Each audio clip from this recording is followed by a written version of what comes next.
بسم اللہ الرحمن الرحیم. آپ سب کو مبارکباد. آج پاکستان نے اپنی تاریخ میں پہلی مرتبہ گلوبل ایکسچینجز کے لیے ایک ریگولیٹڈ، ٹرانسپیرنٹ اور گلوبلی کمپلائنٹ راستہ کھولا ہے. یہ صرف ایک پالیسی کی اناؤنسمنٹ نہیں ہے، یہ ایک سوچ کی عکاسی ہے اور ایک انسٹیٹیوشن کا شفٹ ہے. یہ فیوچر کی بات ہے.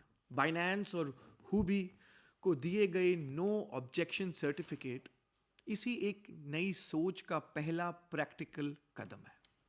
اور میں کلیئر کرتا جاؤں، یہ این او سی کوئی شارٹ کٹ نہیں ہے، یہ کوئی بلینکٹ اپروول نہیں ہے. یہ ایک risk mitigated, phased, supervised entry frame work کا پہلا سٹیپ ہے جو پاکستان فرسٹ ہے اور دنیا بھر میں یہی بیسٹ پریکٹس ہے. اس فریم ورک کے ذریعے ہم نے 3 چیزوں کو فوراً کنٹرول کر لیا ہے. پہلی، اینٹی منی لانڈرنگ اور counter financing of terrorism. Hare plate form کے لیے گو اے ایم ایل رجسٹریشن اور فائنینشیل مانیٹرنگ یونٹ کے ساتھ ڈائریکٹ لنکیجز لازمی ہیں. دوسرا، اونرشپ اور کنٹرول کی ٹرانسپیرنسی. کون مالک ہے، کون کنٹرول کرتا ہے، کون ذمہ دار ہے. Fitness and proprietary checks, disclosures اور ویریفیکیشن کے بغیر کوئی انٹری نہیں. تیسرا، انفورسمنٹ ٹائم لائنز کے ساتھ لائسنسنگ کا راستہ کھولنا. جو اینٹیز پاکستان کے قانون اور اوورسائٹ کے ساتھ آگے بڑھیں گی انہی کے لیے ایک کلیئر اور میجریبل پاتھ وے. اس کے بعد ہی لائسنسنگ کا مرحلہ شروع ہوگا. یہ کوئی نیا ایکسپیریمنٹ نہیں ہے. پاکستان نے کوئی انوکھا ماڈل انٹروڈیوس نہیں کیا. دنیا کے لیڈنگ فائنینشیل سینٹرز اسی طرح فیز اپروچز میں نئی انڈسٹریز کو اپروچ کرتے ہیں.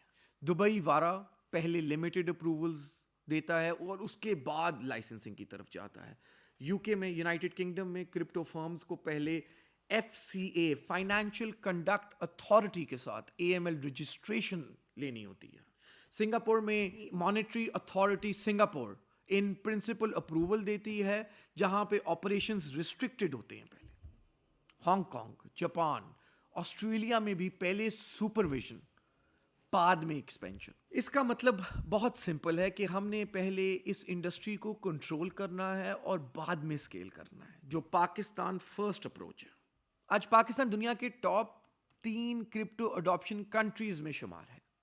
اندازے کے مطابق 30 سے 40 ملین کرپٹو یوزرز ہیں پاکستان میں.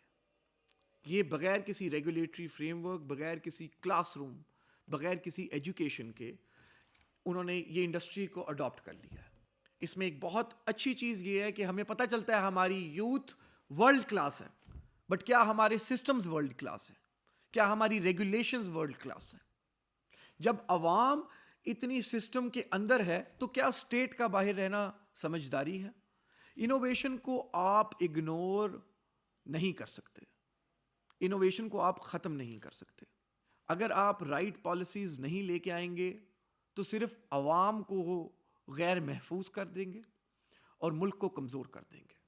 اور ہماری ملک کی لیڈرشپ نے اس چیز کو مد نظر رکھتے ہوئے اس گیپ کو کم کرنے کی کوشش کی ہے. گلوبل فائنانس کہاں جا رہا ہے؟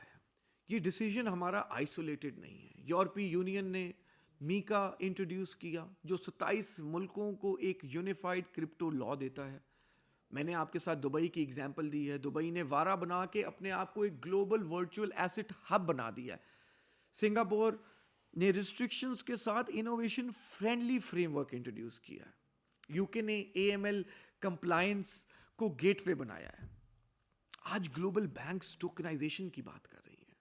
100 ٹریلین کی global bond markets digital reels کی طرف جا رہی ہے. انسٹیٹیوشنز اسپیکولیشن نہیں چاہتے، انسٹیٹیوشنز ریگولیٹڈ ریلز چاہتے ہیں. اور جو ملک ان چیزوں کو پہلے ریگولیٹ کر دیں گے وہاں پہ کلیئرٹی ہوگی تو کیپٹل اٹریکٹ ہوگا.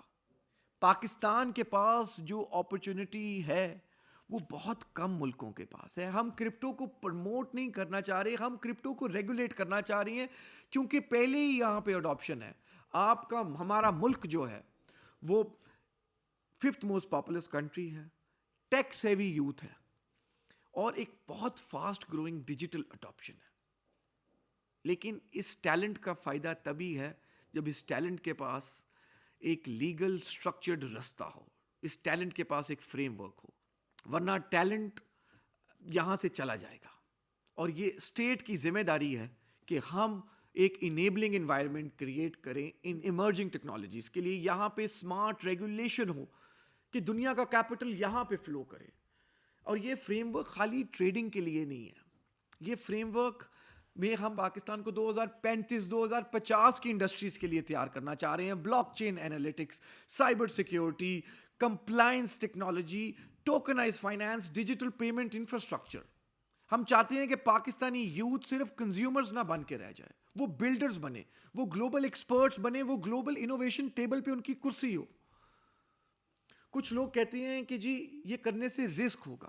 میں کہتا ہوں یہ نہ کرنے سے رسک زیادہ ہے. ہم پیچھے رہ جائیں گے کیونکہ ہسٹری بہت سمپل ہے. ہسٹری ہمیں بتاتی ہے کہ ریلویز نے ملکوں کو جوڑا, بجلی نے انڈسٹریز کو پیدا کیا, انٹرنیٹ نے اکانومیز بدل دی, اور آج ڈیجیٹل فائنانس وہی رول ادا کر رہا ہے 2025 میں.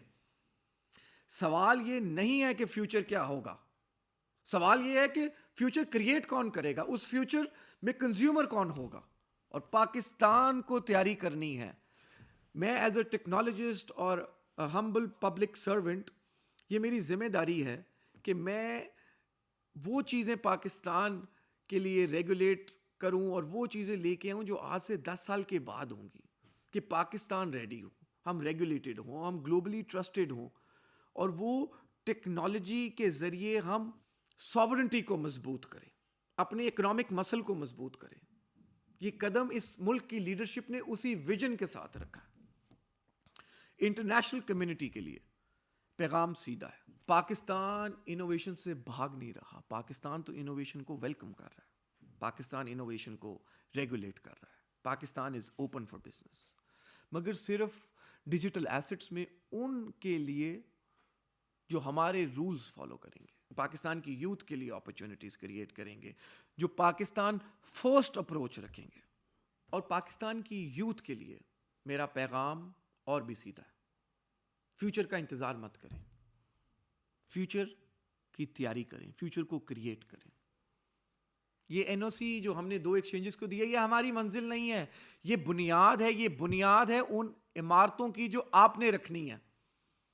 پاکستان کا مستقبل امپورٹ نہیں ہونا چاہیے, یہ یہاں بننا چاہیے, یہ آپ کے ہاتھوں بننا چاہیے. پاکستان ڈیجیٹل ایسٹس میں ایک گلوبل کیس سٹڈی بننا چاہیے کہ ایمرجنگ مارکیٹس موروکو سے ملیشیا تک دیکھ سکیں کہ پاکستان نے اپنے ملک کے لیے ڈیجیٹل ایسٹس کو کس طرح ریگولیٹ کیا. شکریہ.